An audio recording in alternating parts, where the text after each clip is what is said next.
Welcome to the Investing Mastermind Podcast. I'm Michelle Markey. And I'm Sina Lundholt. And today we're going to talk about a very hot topic that's happening in the United States, revolving the United States government debt with its debt ceiling. So, even though this might seem like an issue local to America, it actually has worldwide implications because there are so many things that the US government has to pay for, including not only a lot of the social services that American citizens receive, but also anyone who owns United States debt in terms of US Treasury bonds and the varieties of bonds that the government issues. So there are a lot of foreign countries and individuals that own American debt. So this debt ceiling issue that's happening in the US right now could become a big deal if Hmm. our US government does not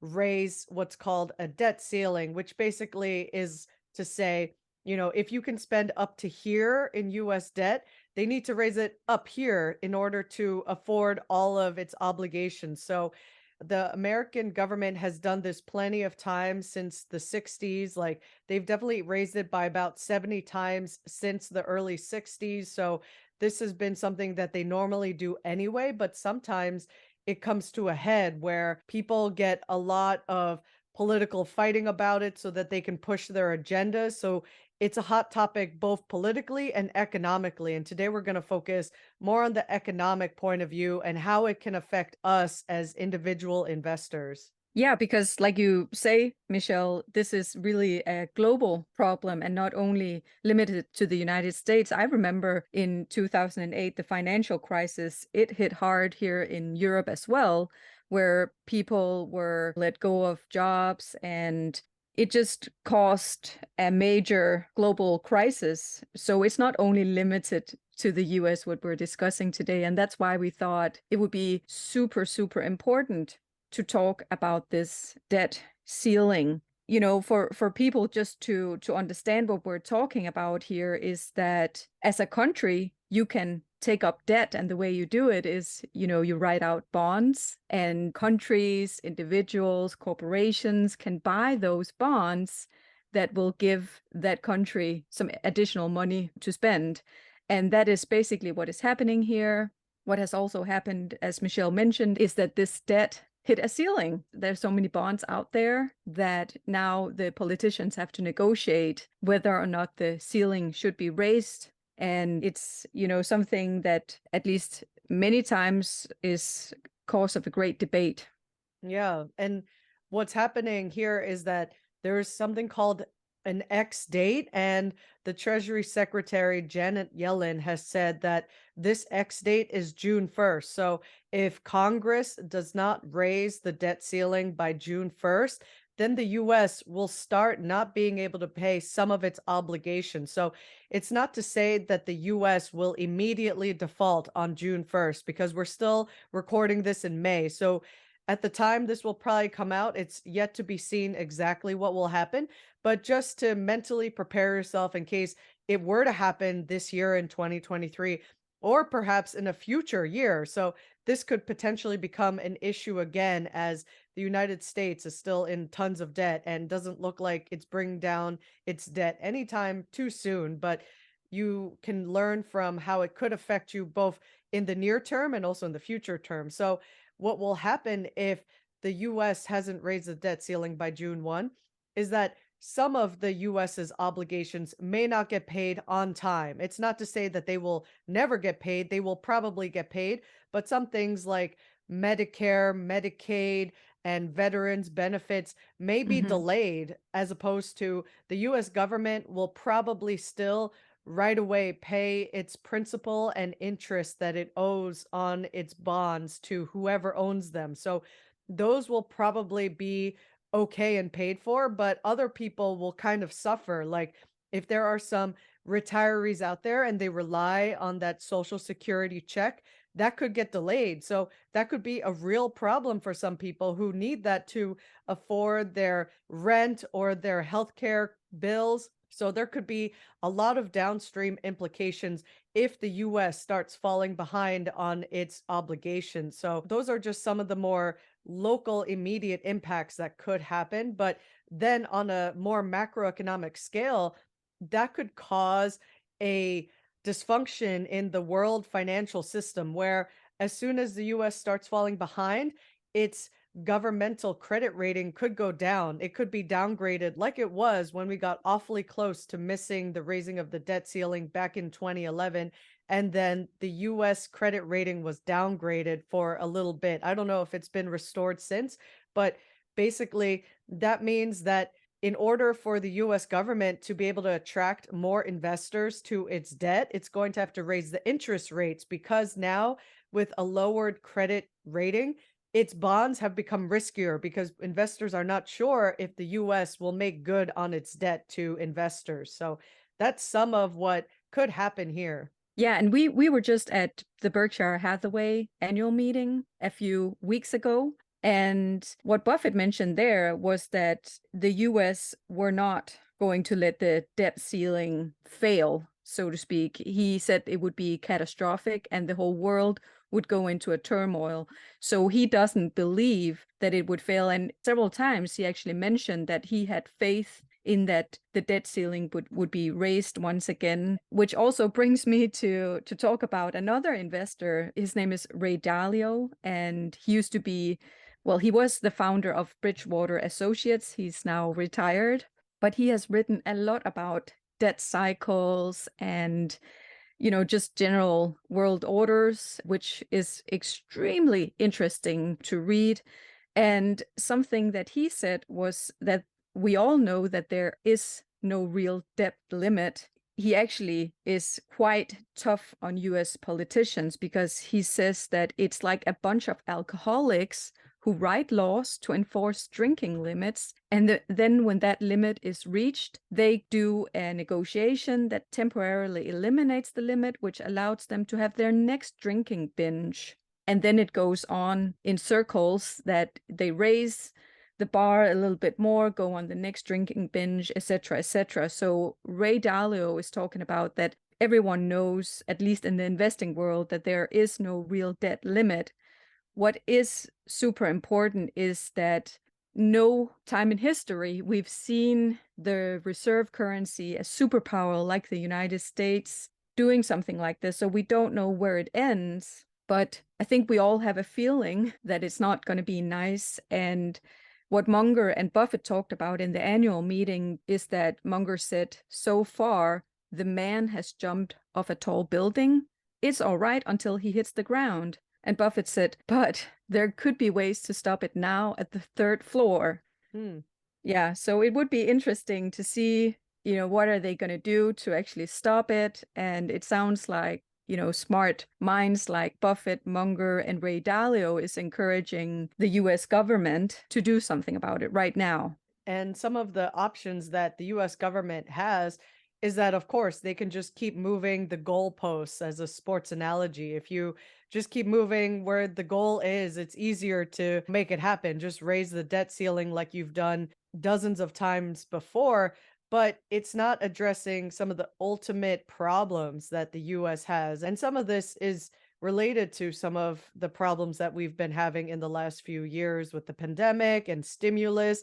And a lot of people had extra income that helped them to stay afloat for a little bit. But then that also adds additional debt to the US government by them giving out a lot of stimulus money.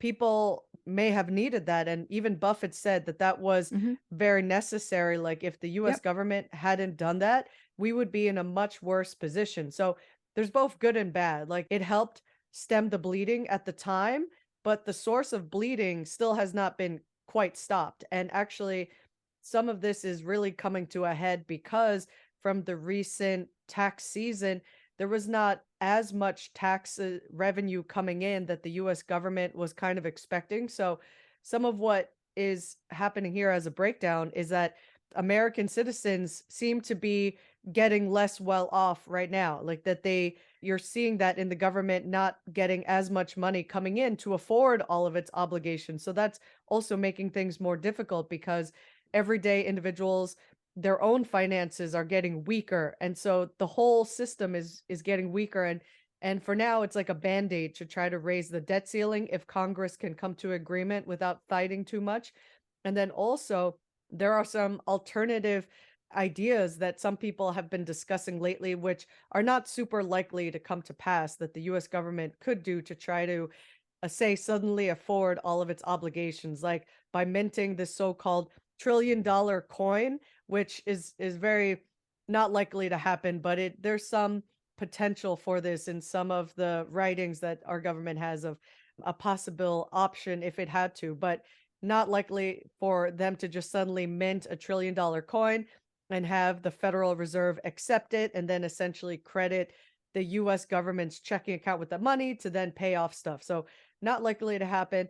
Another idea that was brought up was something called a 14th Amendment, which means that it's a little hard for me to explain because I haven't looked into it too much, but essentially Congress can see its debt however it wants to and kind of address it accordingly. So it's sort of almost to suggest that this debt ceiling is sort of imaginary and then, you could just conceivably kind of ignore it and then just keep spending as Congress or the government sees fit, really. And then another thing is what I briefly mentioned earlier, which involved if the US were to default on its bonds, but even if it didn't default on its bonds, if it wanted to say get more money in or try to, get some immediate funds, it could increase the interest rate that is issued on existing bonds. So if the US has hit its debt ceiling, it can't issue new bonds, but on existing ones that are starting to mature, they could actually say,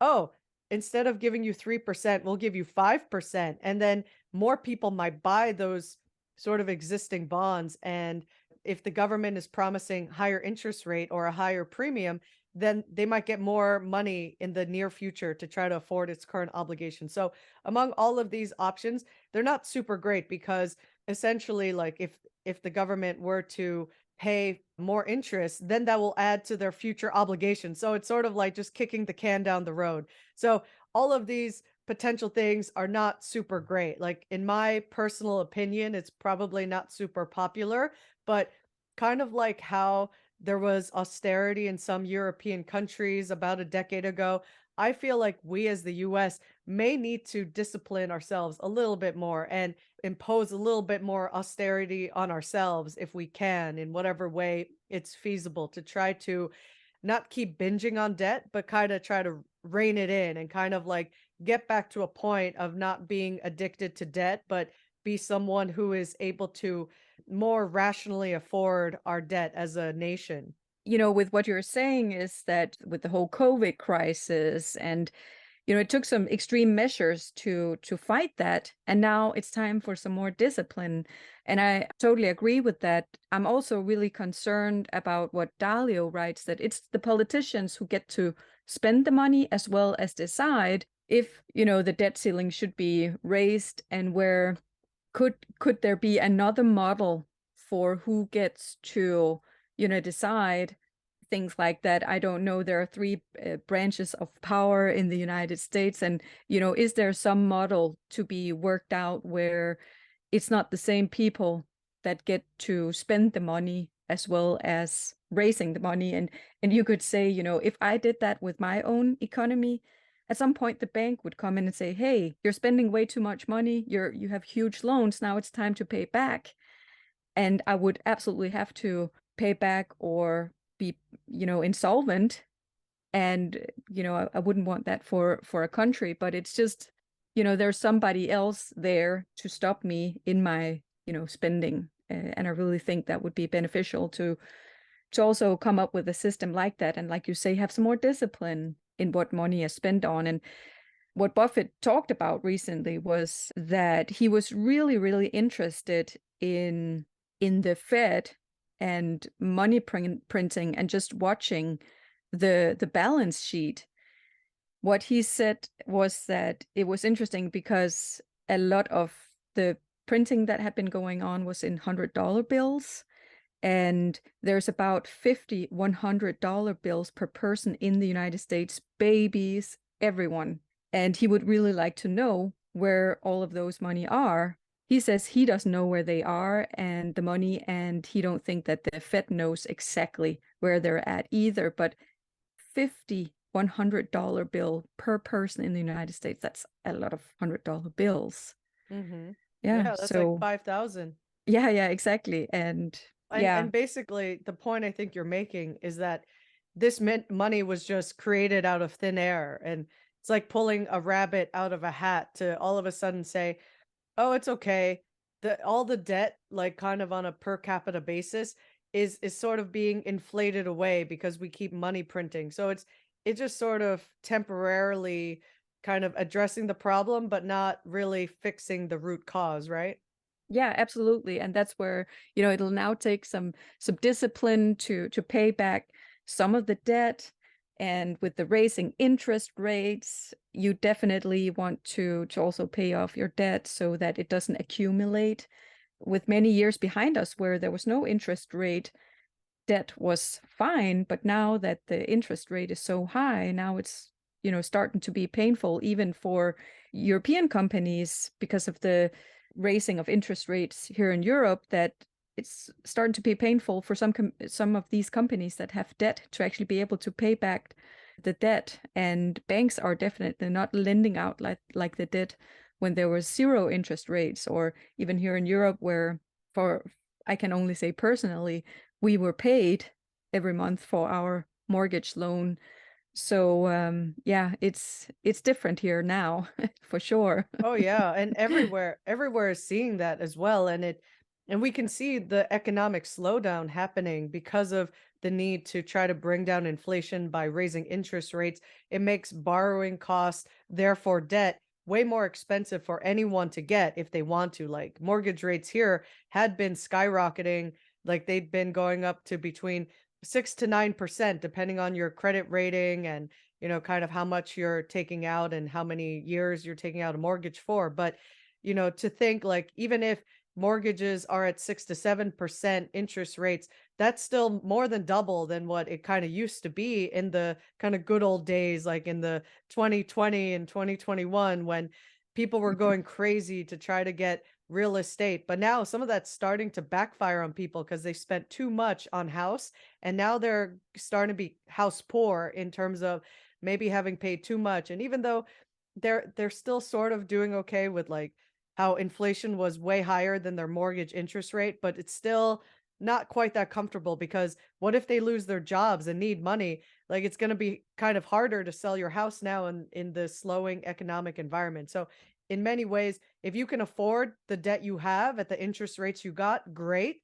But if anything starts falling apart in the system, like for example, if we do get really close to that debt ceiling deadline of June 1 and it still hasn't been raised, like I could start seeing on May 31, some companies are going to start making decisions based on, how close we're getting to this X date, and people could start losing their jobs. So just when you think it couldn't happen to you, it could totally happen to any of us, like when we least expect it. So we just got to be mentally prepared that nothing is promised. Like tomorrow is never promised. And also to your point, Sina, when you were bringing up Ray Dalio, the US has the luxury of being the world's reserve currency, but it might not get to stay that way forever. The more that we kind of just keep spending America away, like the more that essentially we're binging too much on debt, we're weakening our financial power. And in terms of, who owns our debt? Not usually as many Americans, as more foreign countries are owning more and more US debt. So guess what? We owe the debt to foreign powers. And if foreign powers get mad at the US, they could be, militarily engaging us, and they could fight us because we owe them, and they're not satisfied that we keep making our money worth less. Like we degrade the buying power of the US dollar by all these inflationary measures that have been happening with the stimulus and money printing. And so some other countries might decide, America, you're being too much. And even though you've gotten away for it so long because you're the big bulldog on the block and no one wants to mess with you because you've been the world police, but now other powers might say enough is enough. America, you're too much, like the other analogy we were talking about. It's like when people drink too much and now they're too drunk, and then other people are stepping in and saying, it's time for you to go home. We're going to put you in a cab and send you home.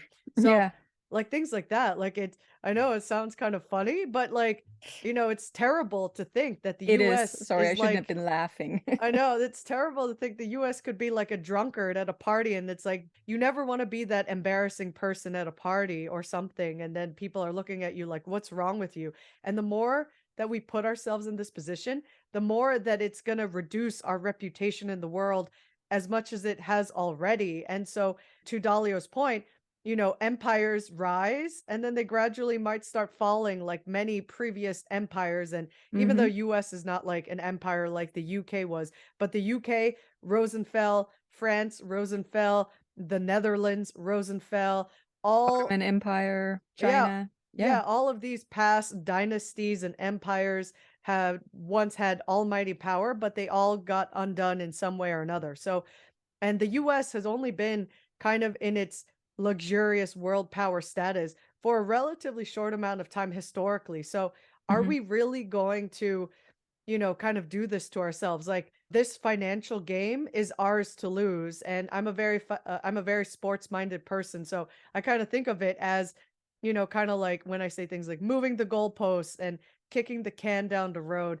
This is our financial game to lose if we don't get our act together. So, it would behoove us as Americans to do the right thing, to, pay our debts, not get in too much crazy debt, and try to be reasonable. Like, it's not to say we can't have some debt because sometimes it's necessary, but we need to try to help each other kind of through this, because it's the future of our country that's on the line if we don't come together in a way that's mutually beneficial. Like, we will assure mutual destruction the more that this fight goes on at the politician level and so on. So, yeah. Sina, did you have any closing thoughts you wanted to add? Well, I do. So first of all, I want to say that if you want to know more about this topic, and Ray Dalio has some amazing books out there. One is about debt, another one is about the changing world order. I think he's actually got some of them on a free PDF that you can download when you subscribe to his newsletter. So And try to find that. also watch his YouTube video on the Yeah. changing world order. What you also hear us say is that as millennials, we should pay off our debt. We should start saving, putting money into the stock market, also to some really quality companies is also what Warren Buffett has been telling us to do. Some companies that are high quality will power through this crisis.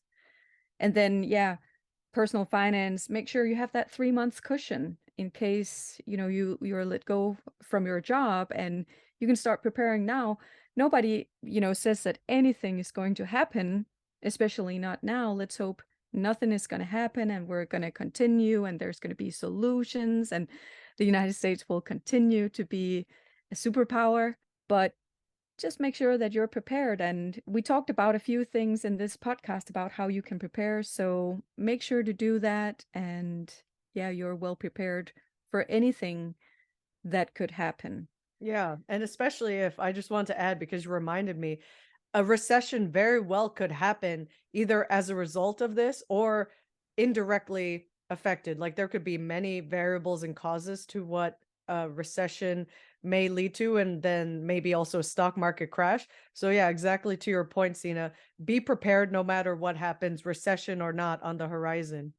Yeah, and Sir John Templeton made a lot of money during recession, so he might also be a good person to read some of the books and other material from Templeton. With that, we're coming to an end of today's episode. We will be back next Tuesday. Till next time.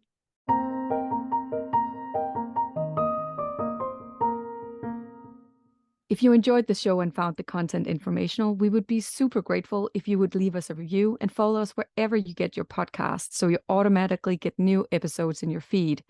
We publish a new show every Tuesday. The contents of the Investing Mastermind podcast are for educational, informational, and entertainment purposes only. None of this is investing advice, and if you need help in your personal situation, please consult with a professional.